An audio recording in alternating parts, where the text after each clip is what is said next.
उनको ज़्यादा प्रॉब्लम नहीं क्रिएट करना है। मैं आर्टिकल्स पढ़ते रहता हूँ न्यूज़पेपर। टॉक्सिसिटी इन हॉस्पिटल, इतना टॉक्सिसिटी क्यों बढ़ गया मतलब हॉस्पिटल्स में, जो मुझे लगता है नहीं बढ़ना चाहिए? क्या कारण लगते हैं आपको? देखो, हॉस्पिटल्स लिमिटेड है इंडिया में। ओके। एक हॉस्पिटल्स है, उसमें 6 डॉक्टर हैं और पेशेंट्स आ रहे हैं 6000। ओके। डॉक्टर्स जो आइडियल ह्यूमन बींग्स होते हैं उनको 8 आवर बेसिक स्लीप तो चाहिए होता है, लेकिन यहाँ पे ड्यूटी लग रही है 48 hours, 24 hours, 30 hours continuously, like a robot, और you can say machine. Doctors are working, nurses are working in most Delhi hospitals. Nurses तो थोड़े नालायक भी हैं, लेकिन दिल्ली में तो, एम्स दिल्ली में ऐसा नहीं है। वहाँ पे हार्ड वर्किंग नर्सेज देखे हैं मैंने। आपने नर्सेस? तो डॉक्टर्स अगर 48 आवर्स ड्यूटी करेंगे, फिर आप उनको रेस्ट भी नहीं दे रहे, मतलब 10 घंटे आप घर पे जाओ, फिर 10 घंटे बाद वापस आ जाओ, फिर से 48 घंटे ड्यूटी करने, 30 घंटे ड्यूटी करने, 24 घंटे ड्यूटी करने। मतलब कोई चॉइसेस नहीं है, कोई चॉइस नहीं। गवर्नमेंट ने मैंडेटरी कर रखा है 48 hours a week, but hospital के अंदर ये फॉलो नहीं होता। अगर आप नहीं करोगे तो सीनियर्स परेशान करेंगे कि नहीं नहीं करना पड़ेगा, काम है करना पड़ेगा। सीनियर्स रहते हैं रूम में बैठे रहते हैं, वो भी मतलब एज अ रिसोर्स तो काम कर सकते हैं, बट वो थोड़ा चिल मार के रहते हैं, रेस्ट करके रहते हैं, तो सारा कुछ जूनियर डॉक्टर्स पे डाल देते हैं। अच्छा। तो वो चीज़ें इसकी वजह से ज़्यादा प्रेशर बन जा रहा है। इससे ज़्यादा प्रेशर हो रहा है क्योंकि लिमिटेड रिसोर्सेज है, फिर ज़्यादा ड्यूटी करोगे, फिर डॉक्टर्स के भी हेल्थ इश्यूज आ रहे हैं। अभी मेरे कॉलेजेस में लाइक लास्ट मंथ एक ऑर्थोपेडिक्स रेसिडेंट था फर्स्ट ईयर, उसको स्ट्रोक आ गया, brain stroke. He is in ICU right now. Oh my God. तो इट्स लाइक वर्क बहुत सीरियस इशू रहा है। यस, वो बहुत ज़्यादा वर्क प्रेशर पे इतना लोड हो रहा है, तो फिर और सब कुछ आप जूनियर पे डाल रहे हो, फिर आप उनको सोने भी नहीं दे रहे, स्ट्रेस भी नहीं दोगे, काम करते रहो एज अ रोबोट, तो फिर आपको हेल्थ इश्यूज आएंगे ही। बहुत सारे डॉक्टर तो बन जा रहे हैं, बट उनके लीवर फंक्शन में प्रॉब्लम हो रही है, उनके हार्ट में प्रॉब्लम हो रही है। मतलब आप लोग दूसरे का इलाज करते हैं, आप लोग को ही मतलब हेल्थ इश्यूज फेस करना पड़ जाए। हेल्थ इशू इसलिए आ रहे हैं क्योंकि ठीक से रेस्ट नहीं मिल रहा, ठीक से खाना नहीं खा रहे, डेली आपको बाथ लेने का टाइम नहीं मिल रहा, ब्रश नहीं कर रहे टाइम पे, तो आपको हेल्थ इश्यूज आएंगे ही, just because you have lots of work pending. Suraj bro, जैसे मैंने एक टर्म सुना है, झोला छाप डॉक्टर, जो गांव में ज़्यादा पाए जाते हैं, जो अनक्वालिफाइड होते हैं, लेकिन दे मतलब छोटे मोटे मेडिसिन दे देते हैं पेशेंट्स को। क्या ये डेंजरस प्रैक्टिस है आपको? It is a very dangerous practice prevailing in society. ये तो one of the most dangerous है इन हेल्थ के सेक्टर। लाइक मैंने देख रखा है, आज भी एक पेशेंट आया, she was like 7 years old baby and she was just having fever since 2 days, और उसको झोला छाप डॉक्टर ने कोई इंजेक्शन दे दिया था, और फिर she was brought dead in our hospital. Just they were crying like हमें बचा लो, हमारे बच्चे को बचा लो, तो हम नहीं कर सकते because she is already dead.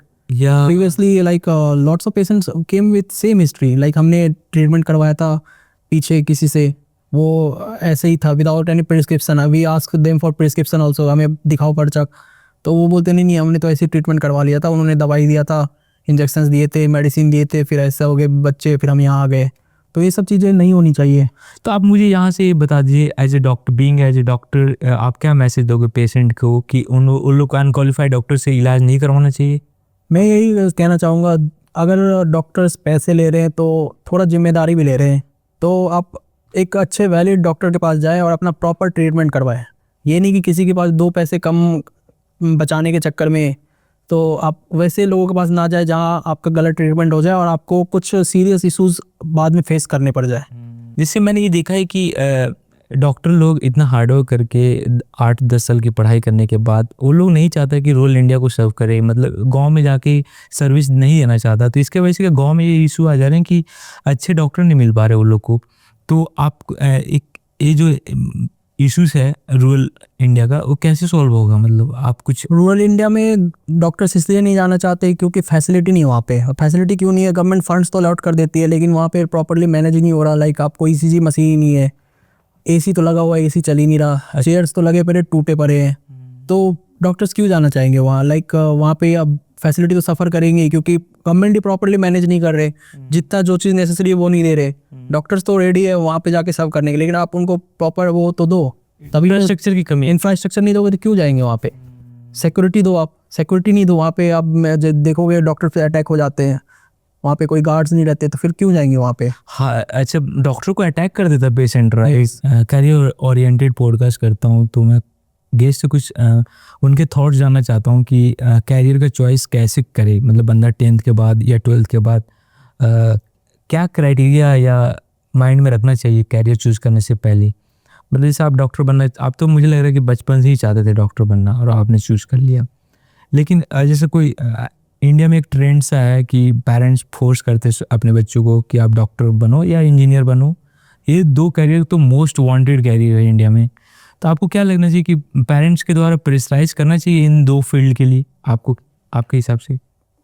देखो मैं तो ये कहना चाहूँगा कि अगर अनइंटरेस्टेड कैंडिडेट है और डॉक्टर चूज कर लिया उसने, तो वो क्या सर्वाइव कर पाएगा as a doctor? As a doctor तो सर्वाइव कर ही लेगा। लाइक धीरे धीरे तो अगर वो उसने एमबीबीएस कंप्लीट कर ली, फिर उसने कुछ फेलोशिप्स या यूजी नीट पीजी वगैरह कर लिया, तो सर्वाइव तो करना ही है, क्योंकि उसके पास स्किल्स आ जाएंगे। ओके। बट 10th-12th में अगर आपको जो अच्छा लगे वो चूज़ करो। ये नहीं कि आपको कॉमर्स अच्छा लग रहा है तो जाके बायोलॉजी उठा लो, ये नहीं कि आपको मैथ्स अच्छा लग रहा है तो कुछ और उठा लो, ये नहीं कि मतलब आपको डॉक्टर बनना है तो आप आईएएस की तैयारी स्टार्ट करवा दो। तो वो नहीं होना चाहिए, जो आपको अच्छा लगे वही करो। Interest is the utmost important. बाद में क्या है, मनी मैटर्स करते हैं, और पैसे सब कोई कमा लेता है जो अर्निंग करना चाहता है। जो बिल्कुल ही नहीं चाहता कि मुझे करना ही नहीं है, तो उनको जॉब भी नहीं मिलेगा। जॉब सबको ही मिल जाते हैं। मैंने तो इतना देखा है कि जो थोड़ा भी ट्राई कर रहे होते, धीरे धीरे करके सबको मिल ही जाता है। मतलब किसी भी फील्ड में कैरियर बनाया जा सकता है। यस, इट्स नॉट लाइक आप डॉक्टर ही बन के बहुत मतलब ऊपर चले जाओगे, ऐसा कुछ नहीं होता ना। तो मुझे आप ये बताइए कि एज ए डॉक्टर ऐसा मोमेंट आपके कैरियर में आया हो, इमोशनल मोमेंट, उस टाइम आपको फील हुआ कि प्राउड फील हुआ अपने ऊपर कि आप डॉक्टर हो और ये डिजीज़ का इलाज कर दिया किसी पेशेंट का? ऐसा कुछ है, मोमेंट आया अभी तक आपके कैरियर में? ऐसा तो कुछ नहीं हुआ। डेली बेसिस पे तो बहुत सारे पेशेंट आते, ठीक होके जाते हैं, कुछ फील ही नहीं हुआ कि मैंने बहुत अच्छा कर दिया। ऐसा फील नहीं होता रियली में? तो मतलब लोग तो डॉक्टर को गॉड बोलते हैं ना इंडिया में। यहाँ पे भी आते हैं, कोई आता है, मैं इधर देख रहा हूँ तो इधर 500 रुपये डाल के चले जाते हैं, पता भी नहीं चलता। कोई चॉकलेट लेके आया, for what? Thanking, gratitude, out of gratitude. Yes, कोई केक दे के चला जाता है, कोई फ्लावर्स दे के चला जाता है, तो ये सब तो होता रहता है। बट मेरे को कभी ऐसा कुछ नहीं फील हुआ कि मैं बहुत अच्छा कर रहा हूँ। ठीक आते हैं डेली बेसिस। आज भी मैंने हॉस्पिटल में मतलब 10-15 पेशेंट को ठीक करके भेजे हैं। अच्छा मतलब 4 घंटे ड्यूटी करी थी, तो पीट्स के बहुत सारे पेशेंट आए, अच्छा अच्छा। तो वो सब ठीक होके जाते हैं। बट ऐसा कुछ फील नहीं हुआ आज तक कि बहुत अच्छा कर लिया मैंने। जैसे आप एमबीबीएस का मूवी देखो, एमबीबीएस संजय दत्त वाला, यस यस, जो उसमें बोलता है कि उसका जो डॉक्टर जब बीमार पड़ जाता है तो उसका बाप अपनी बेटी का इलाज नहीं कर पाता क्योंकि वो डॉक्टर, उसका डॉक्टर। लेकिन ऐसा कुछ इमोशनल अटैचमेंट, डी अटैचमेंट चाहिए to become good doctor? Attachment तो आज तक नहीं हुआ मेरे को कुछ डॉक्टर पेशेंट से नो, नहीं हुआ? नहीं मतलब to become good doctor you should detach मतलब patient. To become a good doctor so it depends कि आप किस डिपार्टमेंट में हो। लाइक 19 सब्जेक्ट्स है, डिपार्टमेंट्स अराउंड 30 अराउंड है। ओके। लाइक बहुत सारे एक्स्ट्रा डिपार्टमेंट भी ऐड हो जाते हैं apart from subjects. Like palliative care हो जाते हैं, जो कि हम इंटरनली पढ़ते हैं ड्यूरिंग एमबीबीएस। ओके। तो आप अगर सर्जरी कर रहे हो या ऑर्थोपेडिक्स कर रहे हो, तो आपका प्रैक्टिस कितना अच्छा है, कितना अच्छा आपने बहुत सारे केसेस कर रखे हैं, तो आपका माइंड कितना शार्प है फॉर दैट पार्टिकुलर केस। तो उस केस में आप एक अच्छा सर्जन बनोगे, एक अच्छा ऑर्थोपेडिशियन बनोगे। आपने पीड्स कर रखा है, पीडियाट्रिक्स, जो कि मैं अभी कर रहा हूँ। अब पोस्ट ग्रेजुएशन आप इसी में कर रहे हो? यस, पीडियाट्रिक्स है। ठीक है। आप अगर मान लो पीडियाट्रिक्स में हो, आप अगर मेडिसिन में हो, तो इट्स लाइक आपने कितना अच्छा बुक से सब कुछ कंसेप्ट क्लियर कर रखा है, एंड आपके हैंड्स ऑन कितने अच्छे हैं फॉर द पेशेंट्स। कौन से इन्वेस्टिगेशंस करवाने हैं, कौन से मेडिकेशंस बेस्ट सूट करेंगे, किसके साइड इफ़ेक्ट्स नहीं आने चाहिए। पैथ वगैरह है तो आपने कितना अच्छा प्रैक्टिस कर रखा है in blood bank and laboratories, ये इस पे डिपेंड करते हैं। एनेस्थीसिया है, उसमें भी आपने कितना with surgeon in the OT practice कर रखा है, जो भी एनेस्थेटिक ड्रग है। And depends on the departments, आपने उस डिपार्टमेंट में कितना अच्छा कर रखा है, तो आप उतना अच्छा डॉक्टर्स बनोगे। मतलब जैसे कि आप ये कहना चाह रहे हो कि आप ड्यूरिंग द एमबीबीएस पीरियड में आपको एक्सपोजर जो मिलता है उस पीरियड में आप डेवलप कर सकते हो किस चीज़ में? That's the point. During the MBBS postings होती है, फिर आपके इंटर्नशिप्स होते हैं, फिर आप पोस्ट ग्रेजुएशन करते हो या कोई फेलोशिप्स करते हो in from the that particular department और पार्टिकुलर थिंग।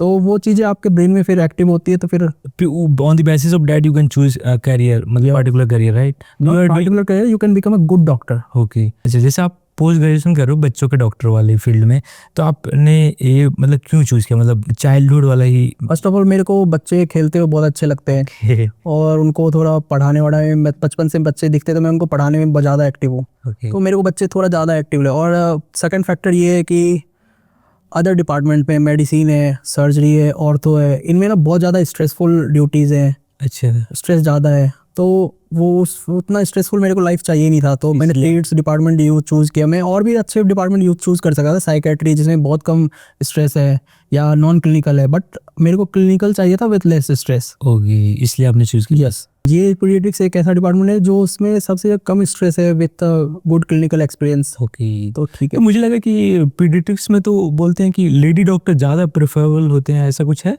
ऐसा तो कुछ नहीं होता। ओबीजी गायनी में होता है कि जो लेडीज़ के डॉक्टर होते हैं वो ज़्यादा प्रेफर करते हैं गायनी में? फीमेल जो होते हैं कि हम फीमेल को ही जाके दिखाएंगे, तो ओबीजी में गायनी में तो ज़्यादा वो प्रेफर करते हैं। ओके, पोस्ट ग्रेजुएशन करने के लिए या जॉब के लिए डॉक्टर, इंडियन डॉक्टर अलाउ है फॉरेन कंट्री में कि कुछ यस, अलग क्वालिफिकेशन चाहिए होता है उनको? बहुत सारे डॉक्टर्स जो होते हैं for better lifestyle, tax benefit वहाँ ज़्यादा मिलता है तो इंडिया छोड़ के जाते हैं।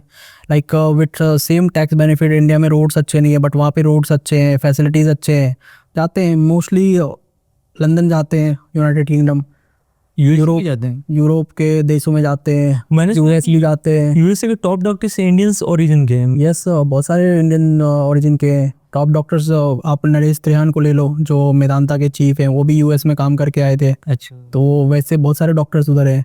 फिर ऑस्ट्रेलिया जाते हैं, न्यूजीलैंड जाते हैं, ऐसे बहुत सारे देश जाते हैं, जर्मनी जाते हैं।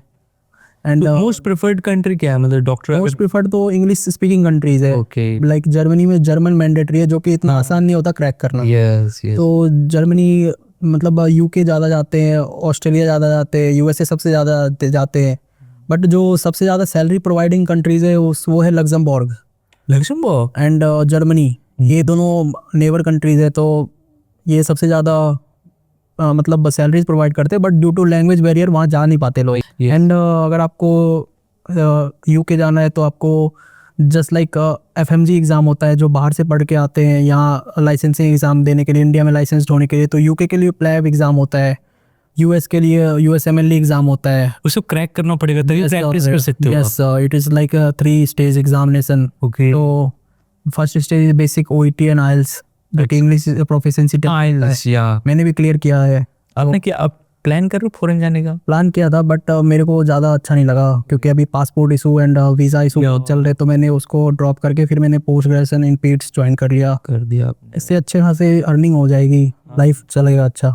एंड ऑस्ट्रेलिया जाने के लिए एमसेट वगैरह एग्ज़ाम होते हैं, तो वो भी 3 स्टेज है। एंड पोस्ट ग्रेजुएशन लेवल पे एमआरसी, पीएच, एमआरसी, ये सब डिफरेंट डिपार्टमेंट्स के एग्ज़ाम होते हैं, तो पोस्ट ग्रेजुएशन लेवल भी आप जा सकते हो। सूरज सर, अभी हम लोग इस पॉडकास्ट के एंड पे पहुंच गए हैं और मैं आपको दिल से थैंक यू बोलना चाहूँगा कि आप हमारे पॉडकास्ट पे हैं।